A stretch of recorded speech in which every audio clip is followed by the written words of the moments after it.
মনে হয় বাংলাদেশের ভিতরে সব থেকে চুয়াডাঙ্গাই গরম বেশি। রাস্তায় যখন চলাচল করছি তখন বাতাসটা যখন মুখে লাগছে মনে হচ্ছে মুখটা ঝলসে যাচ্ছে।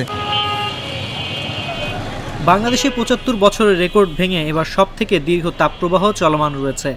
অর্থাৎ ১৯৪৮ সালের পর এবার দেশে একটানা ২৬ দিনের বেশি সময় ধরে দাবদাহে অসহ্য গরম আর রোদে পুড়ছে মানুষ। আর দেশে এই গরমের প্রধান হটস্পট শুরু থেকেই চুয়াডাঙ্গা। অতিরিক্ত গরম পড়ছে, গরমে ঘোরাই খুব কষ্ট হয়। আমাদের গাড়ি চলাতে খুব কষ্ট আছে, কষ্ট তো হচ্ছেই, আমাদের ভাড়া হচ্ছে না, খুব চিন্তার মধ্যে আছি। গরমে বসে থাকার মতো অবস্থা নেই। গেঞ্জি একটা দুটো পাল্টানো হয়ে গিয়েছে। গরমে মন বলছে না দোকানদারি করতে।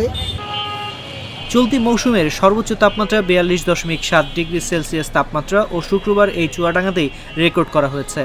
চলতি মৌসুমের সর্বোচ্চ তাপমাত্রা ৪২.৭ ডিগ্রি সেলসিয়াস তাপমাত্রাও শুক্রবার এই চুয়াডাঙ্গাতেই রেকর্ড করা হয়েছে।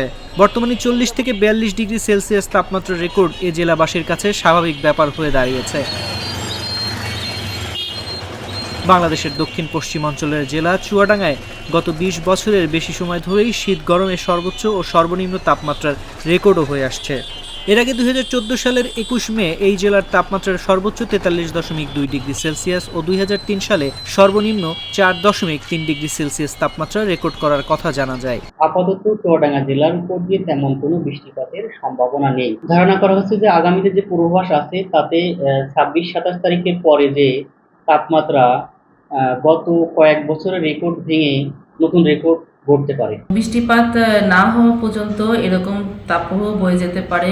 পূর্বাভাসে উল্লেখযোগ্য কোনো পরিবর্তনের কথা বলা হয়নি, বরং বলা হয়েছে তাপমাত্রা আরও কিছু বাড়তে পারে। তাপমাত্রার সবচেয়ে বড় কারণ হচ্ছে বাংলাদেশের মাঝ বরাবর অতিক্রম করেছে কর্কট ক্রান্তি রেখা। সূর্য থেকে চুয়াডাঙ্গার অবস্থান বা সোলার পজিশন ঠিক এই কর্কট ক্রান্তি রেখার নিচে। সূর্যের উত্তরায়ণের কারণে তাপমাত্রা বাড়ে। অন্যভাবে বলতে গেলে এপ্রিল মাসে সূর্য থেকে বাংলাদেশের অবস্থান অন্য সময়ের তুলনায় সবচেয়ে কাছাকাছি থাকে, যার কারণে সূর্যের তাপ বেশি পড়ে এই অঞ্চলে। এ জেলায় এত গরম কেন?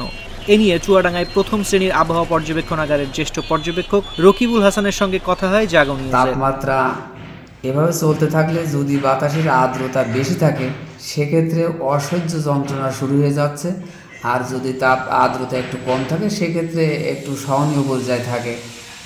এই অবস্থা আরও কিছুদিন চলবে বলে আমার ধারণা। She is brave. She is free. A generous soul with many possibilities. Blaze O Skin.